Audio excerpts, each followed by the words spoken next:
Allô tout le monde! Octobre, déjà le mois d'octobre. Moi, je pense que je commence presque toutes mes chroniques en disant, mon Dieu, déjà le mois de...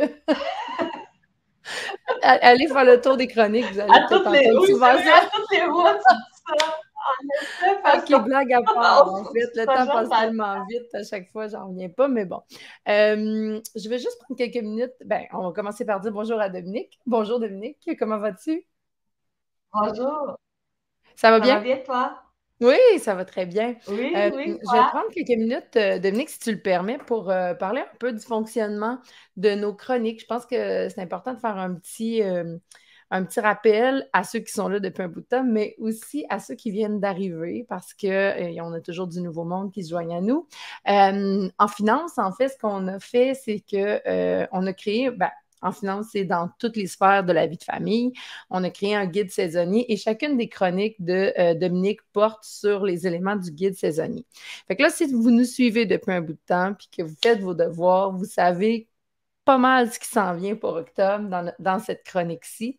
Et ce qu'on avait envie de faire cette année, Dominique et moi, c'est d'aller un petit peu plus loin dans nos réflexions à chaque mois. Donc là, en gros, aujourd'hui, on va parler des assurances parce que octobre, c'est le mois, n'est-ce pas, Dominique, pour, pour se remettre le nez dans nos assurances. Mais on ne voulait pas refaire exactement la même chronique que l'an dernier. Donc là, ce que je vous invite à faire, si vous voulez vous rafraîchir la mémoire un petit peu ou si vous êtes nouveau, c'est d'aller consulter ou écouter peut-être au préalable la chronique d'octobre 2022, où là, on a passé à travers tous les produits d'assurance. Donc là, tout ce qui c'est la chronique d'octobre 2022, c'est les assurances pour les nuls. Fait que allez vous mettre le nez dans cette chronique-là pour commencer. Aujourd'hui, on va aller un petit peu plus loin parce qu'on ne veut pas répéter, on n'aime pas répéter le même contenu.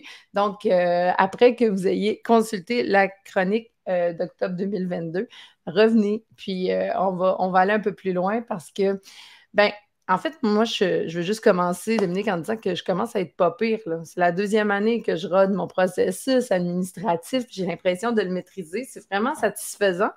Euh, donc, moi, je n'ai pas besoin d'aller voir la chronique octobre 2022. Mais quand même, on fait un peu les grandes lignes, Dominique. Un petit rafraîchissement. Oui, Qu'est-ce qu'on fait en octobre avec nos assurances? Là? Juste rafraîchis-nous un petit peu la mémoire, oui. quand même. En fait, au mois d'octobre, ce qu'on fait, c'est qu'au mois de septembre, on a établi c'est quoi nos besoins en assurance. En fait, c'est quoi qu'on veut qu'il se passe à notre décès ou si on est invalide. Puis là, on a déterminé ce qu'on veut et ce qui va se passer. Puis Oui, là, on regarde nos assurances, voir si ça va se passer comme on veut exactement. Est-ce qu'on a besoin d'assurance? Fait que quand on parle d'assurance, bon, pour faire un petit retour rapide, là, on parle d'assurance vie, c'est-à-dire en cas de décès, assurance invalidité, en cas d'incapacité de travailler. Puis là, on va avoir des fois l'assurance accident ou l'assurance maladie ou l'assurance accident et maladie, donc invalidité.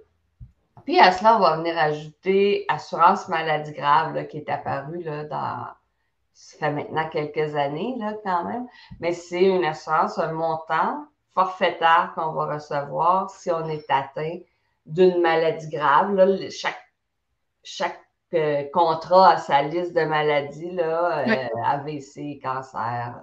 Puis là, si on est atteint de cette maladie-là, bien, on reçoit un montant forfaitaire. Fait que ça, je d'accord. dirais, là, c'est les grandes catégories d'assurance.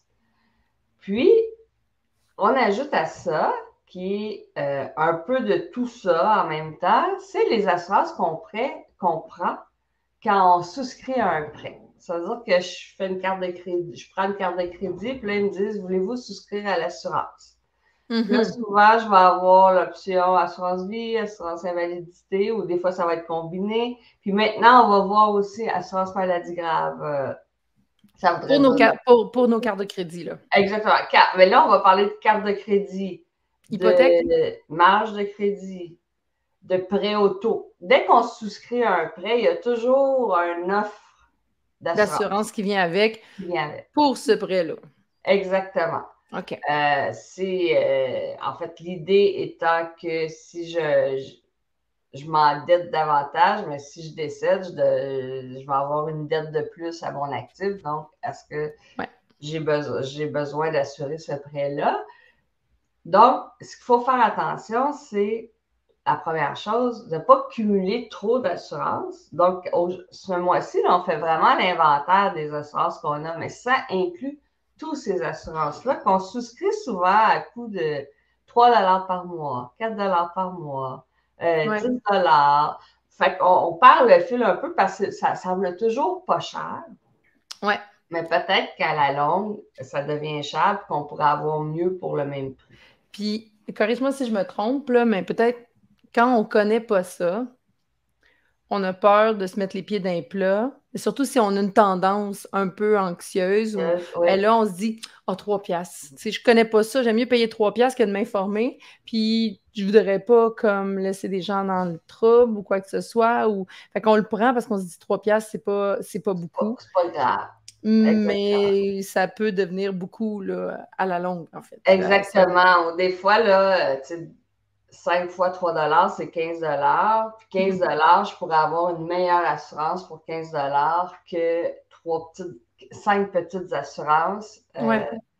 Donc, on fait attention à ça. On fait vraiment la liste de qu'est-ce qu'on fait. Puis des fois, on ne le voit pas vraiment. C'est ajouté à notre paiement de carte de crédit un montant par mois. En gros, qu'est-ce qu'il faut regarder, Dominique? Là? Mettons, si on n'était pas à notre affaire, c'est on va voir toutes nos cartes de crédit, tous nos prêts dans leurs ensembles, notre hypothèque. Des créances qu'on a, là, parce qu'on parle vraiment d'assurance créance, assurance prêt. Donc, mes cartes de crédit, est-ce qu'il y a un montant qui passe à tous les mois pour les assurances? Ma marge de crédit, est-ce que j'ai un montant d'assurance? Des fois, il faut faire attention, c'est pas toujours évident. Là. Des fois, on va le voir dans le taux d'intérêt. Ça veut dire que j'ai un taux, mettons, il est marqué mon prêt, il est à 6,95 Ma prime d'assurance est à 1 par mois. Fait qu'au total, ils vont me facturer 7,95 mais ça va inclure mon assurance. Fait que là, je n'ai pas vraiment d'indication si je fais juste regarder mon revenu mensuel. Il faut vraiment que j'aille avoir le taux d'intérêt. Fait qu'il faut fouiller un petit peu si on veut être certain qu'on n'a pas d'assurance qu'on ne sait pas ou qu'on a dit oui rapidement parce que souvent, tout ça est fait rapidement aussi. Puis dans le pire des cas, on appelle notre institution financière. Exactement. Pour leur poser la question. Est-ce que c'est un travail qu'on va faire, juste by the way, là, c'est un travail qu'on va faire une fois. Est-ce que j'ai une assurance sur ce prêt-là? Oui, non, puis on a notre réponse, là, puis c'est clair. Donc, puis la plus grosse assurance prêt que souvent les gens souscrivent, c'est l'assurance prêt hypothécaire. Ouais. Ça, systématiquement, les institutions financières l'offrent. Ça veut dire au moment où je souscris une hypothèque, on m'offre assurance vie, assurance invalidité. Ce qu'on appelle une assurance collective. Ça veut dire que c'est une assurance où je n'ai pas tout le questionnaire médical, comme quand je souscris une assurance auprès d'un assureur directement. J'ai quelques questions et je suis assurée en vie, en invalidité. Ce qu'il faut faire attention, la même chose, il faut vraiment trouver c'est quoi la prime de cette assurance-là et valider la structure de prime. Parce que si cette prime-là, elle est fixe, je dis un chiffre comme ça, 50 par mois. Mais ça veut dire que dans la réalité, plus le temps avance, je paye le même prix pour une assurance qui est plus décroissante parce que je rembourse mon prêt au fil du temps. C'est ça. Oui, c'est ça la twist. Puis l'autre chose, c'est qu'ils, non seulement ils vont pas juste nous l'offrir, ils nous l'exigent d'avoir une assurance sur notre prêt hypothécaire. Ça faut fournir une preuve, je me trompe-tu? En fait, non, légalement, normalement, ils ne peuvent pas exiger d'avoir une assurance prêt. Ce qu'ils peuvent exiger quand j'ai une hypothèque, c'est d'avoir une assurance habitation, feu, vol, pour ma propriété. Mais sur ma vie, je ne suis pas obligée d'y souscrire. Mais il y a quand même là, des fois de la pression là, un petit peu mise sur les emprunteurs, là, du côté des emprunteurs.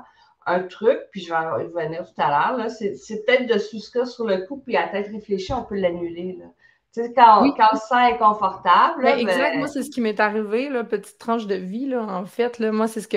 Parce que, oui, il y a une pression pour qu'on mette une assurance, puis elle est saine, cette pression-là, parce qu'un prêt hypothécaire, c'est très c'est important causé. d'assurer ça. Exactement. C'est important. Mais après ça, il n'y a pas juste une solution, il n'y a pas juste de prendre l'assurance auprès du courtier, pas du courtier, mais de l'institution financière. Euh, Parce que, comme tu dis, on paye toute notre vie le même prime d'assurance C'est pour ça. finalement un montant assurable qui diminue au fil des années. Fait que c'est Exactement. là Mais où on se fait c'est un petit pas. peu avoir, là. Ouais, mais c'est pas l'ensemble des institutions financières que c'est structuré comme ça. Il y en a, OK. ça va être un pourcentage. Il faut juste valider correctement. Puis, Quand tu dis un pourcentage, je m'excuse, je pose beaucoup de questions, mais je veux juste être sûre que c'est clair dans parfait. la Oui, tête de tout le c'est monde. C'est ma excellent. job de poser des questions. Oui, Euh, Quand tu dis que c'est un pourcentage, comme par exemple, ça serait un peu comme nos cartes de crédit, c'est-à-dire que c'est selon le montant qu'il y a sur notre carte. On est exact, assuré pour le montant, fait que c'est pour ça que c'est dans notre pourcentage d'intérêt que l'assurance est incluse, dans le fond. exactement. Fait il y a certaines institutions financières dont l'assurance offerte va aussi en déclinant, en décroissant plutôt selon le montant qu'il nous reste à Exactement. payer. C'est qu'ils ils vont venir ajouter, comme la carte de crédit, un pourcentage sur le taux du prêt.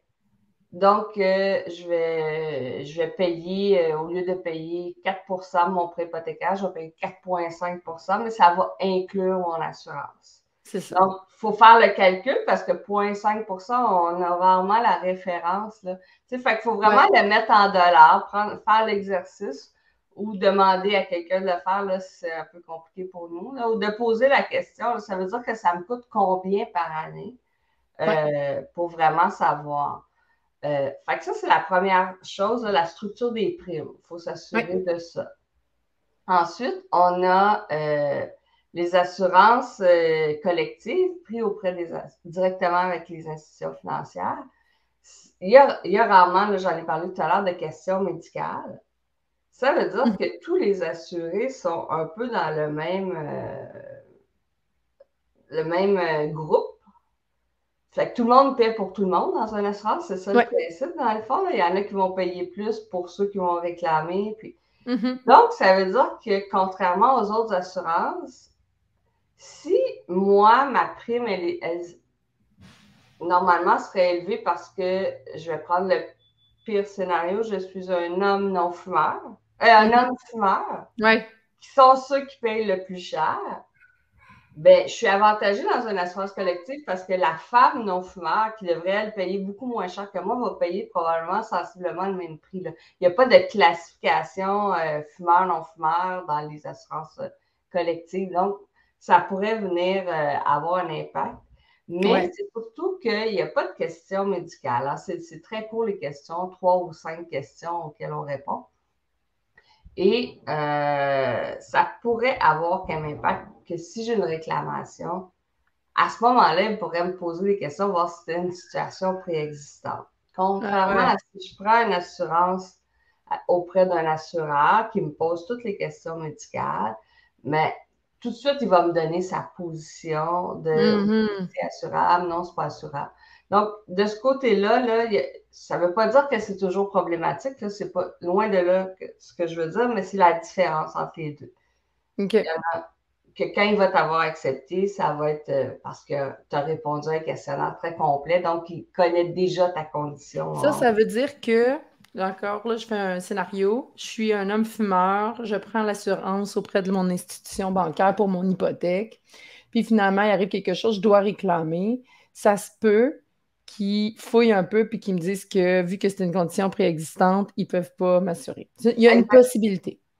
C'est une possibilité, là, selon ce que j'ai répondu dans les questions, là, tu OK. sais, je dirais qu'il y a des cas où il y a des litiges, là, où est-ce qu'on dit, ben, OK. tu n'étais pas assurable au moment où tu as répondu au questionnaire, tu n'as pas répondu correctement ou tu n'étais pas assurable. Donc, OK. ça cause un problème, là.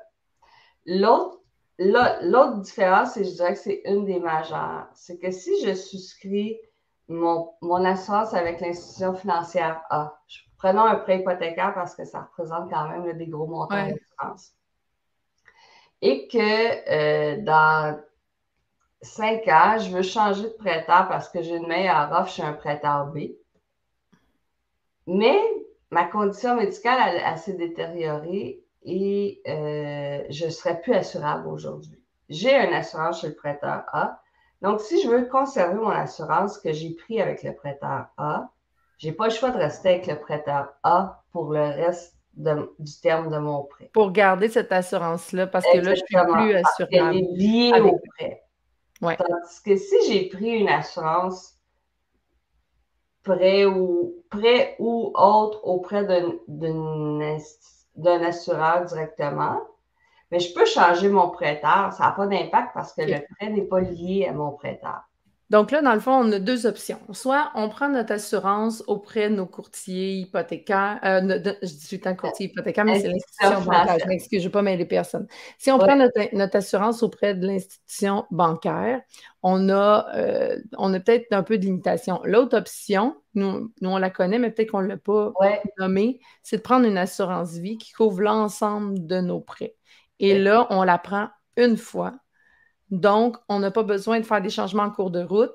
Peu importe si notre situation, si notre situation change au niveau de la santé ou on va pouvoir changer d'institution parce qu'on est assuré à l'extérieur. Il n'y aura pas de lien avec le prêteur, en fait. C'est ça. Il va avoir un montant X d'assurance. Par exemple, si je souscris à une police d'assurance vie de 300 000 parce que j'ai une hypothèque de 300 000 puis je me dis que je voudrais que ça soit payé au moment où je décède, bien, je vais prendre une assurance vie de 300 000. Oui. Ça ne sera pas lié à mon prêt hypothécaire, ça va être pris à part. OK. Donc, il n'y aura pas de lien. Donc, le changement de prêteur, c'est un gros avantage selon moi. Je n'avais jamais pensé à ça, c'est intéressant. L'autre gros avantage, c'est que si je prends une assurance avec mon institution financière, une assurance hypothécaire, si je décède, automatiquement, ils vont se rembourser. Ils vont rembourser le prêt. Ça ne sera pas une option. Tandis que si je prends une assurance vie autre, non liée à mon prêt, je vais nommer des bénéficiaires qui seront les personnes de mon choix. Et cette personne-là, elle recevra l'argent, elle aura l'option de rembourser le prêt ou de faire autre chose avec l'argent. Oui, oui. Ça se pourrait que je veuille garder la dette pour faire des paiements mensuels et bénéficier du capital parce que les enfants sont plus jeunes. C'est à ce moment-là que j'aurai plus besoin du capital que de ne pas avoir de paiement mensuel. Il y a plein de possibilités, mais je dirais que d'avoir une assurance vie auprès de l'assureur non lié au prêt, c'est probablement acheter de la liberté. C'est donner à mes bénéficiaires la gestion du capital d'essai qu'ils vont recevoir. Ça peut vraiment être un avantage. Là, je donne un autre exemple. Dernièrement, ça aurait pu se produire. Là. Les taux d'intérêt, présentement, il y a des gens qui ont des hypothèques à des taux très, très bas. Parce qu'ils ont signé il y a 3 ans, je prends une hypothèque à 2 %. Présentement, on peut investir de l'argent à 5 % assez facilement. Donc, s'il y a un décès, peut-être que j'aimerais mieux garder le capital, on va dire 300 000, plutôt que de rembourser ma dette à 2 % et garder ce capital-là et l'investir à 5 % puis faire de l'argent. Donc, c'est circonstanciel. Il y a peut-être d'autres fois où je préfère payer la dette. Il y a des fois. Donc, d'avoir une assurance vie qui n'est pas liée à mon institution prêteuse, c'est acheter de la liberté. Sinon, c'est automatique. Eux vont se rembourser. C'est eux les bénéficiaires de la police. Oui. Une autre différence, c'est que quand j'ai une assurance vie liée à un prêt, ça veut dire que la journée où je mets fin à ce prêt-là, je mets fin à mon assurance vie. Oui, oui. Ce qui veut dire que quand on parle d'une maison, d'un prêt hypothécaire, qui est des montants d'assurance assez importants, ça veut dire que, supposons que moi j'ai une maison et que je tombe assez gravement malade, je sais que mon espérance de vie est très écourtée. Puis je me dis, je veux plus de trouble, je vais vendre ma maison, puis je vais m'en aller soit dans un endroit où il y a plus de services, soit dans... Mais j'ai ce capital-là qui devrait être payé, là, je le sais, dans les années qui viennent parce que mon espérance de vie est raccourcie. Mais ça veut aussi dire que si je vends ma maison, je perds ce capital d'essai-là parce que l'assurance va prendre fin. Ouais. Donc, puis l'hypothèque, qui est une dette qu'on conserve quand même assez longtemps, c'est dans les possibilités là, que ça arrive, là, que je veuille vendre, mais en même temps que je ne veuille pas perdre ce capital d'assurance-là, que je voudrais continuer à payer mon assurance pour que mes bénéficiaires en bénéficient finalement. Là, j'ai payé pendant des années. Je ne veux pas que ça prenne fin parce que je vends ma maison. Ben oui. Ben oui. C'est tout à fait logique. Quand on s'arrête, là, ça fait du sens, tout ça. Oui, il y a beaucoup d'avantages. Ce que je dirais, c'est que oui, dans la plupart des cas, selon moi, c'est avantageux de souscrire une assurance auprès d'un assureur directement. Il y a des cas où ça pourrait être avantageux de prendre l'assurance collective. Peut-être qu'auprès d'un assureur, je ne suis pas capable d'avoir une assurance, peu importe. Le coût est meilleur auprès du prêteur. Selon ma condition médicale, j'ai avantage à. Moi, si je donnerais un petit truc en conclusion, ce serait de dire, quand vous prenez un prêt hypothécaire, c'est quand même une grosse dette normalement. Prenez-la, l'assurance collective, pour ne pas vous dire non, puis après ça, regretter d'avoir dit non. Prenez-la, puis après ça, analysez vraiment si vous en avez besoin. Puis si selon ce que vous voyez, vous devriez, ça serait plus avantageux de prendre une assurance directement avec un assureur. Bien, faites toutes les démarches au moment où vous serez assuré, annulez l'assurance collective. C'est ça. C'est ce que moi j'ai fait, effectivement. Exactement. C'est vraiment, là, je dirais, la façon la plus sécuritaire de faire là, tout ce processus-là, puis de s'assurer qu'on va avoir une bonne couverture à la fin. Là.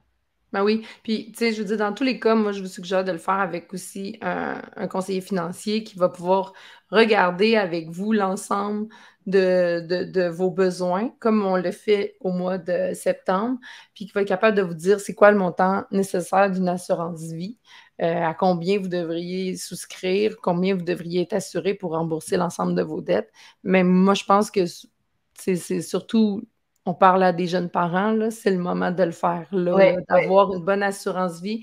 Pour plein de raisons, c'est mieux que plein de petites. Pour les 4-5 raisons qu'on a énumérées là, pendant cette chronique-là, c'est la meilleure chose à faire. Ben, pas dans tous les cas, mais dans beaucoup de cas. Dominique, votre conseiller ou votre conseillère financière, pourra vous le dire. Puis, sachez que Dominique peut vous donner un coup de main avec ça. N'hésitez pas à lui écrire. C'est ma conseillère financière. Fait que c'est pas pour rien qu'elle est sur l'abonnement chef de famille. Fait que voilà, si vous avez besoin d'un petit coup de main, n'hésitez pas, que ce soit Dominique ou n'importe quel autre conseiller financier. Faites-vous aider, faites dans ces réflexions-là. C'est pas nécessairement quelque chose qu'on peut faire tout seul quand on s'y connaît pas. Mais en tout cas, la réflexion est amorcée. Assurance vie versus plein de petites assurances sur tous nos prêts. Il faut vraiment se poser la question. Puis on le fait une fois. Fait que, c'est là, c'est le temps de le faire. Excellent. Bien, merci beaucoup, Dominique, pour encore une fois nous éclaircir un peu les idées, puis nous vulgariser tout ça, parce que c'est pas toujours évident pour tout le monde. Puis tant mieux si on vous a donné, si on vous a fait réfléchir, puis qu'on vous a donné, parce qu'il y a des belles économies à faire aussi en ce sens-là, là, qui ne sont pas négligeables. Alors, merci encore une fois pour cette belle chronique, Dominique. C'est un plaisir.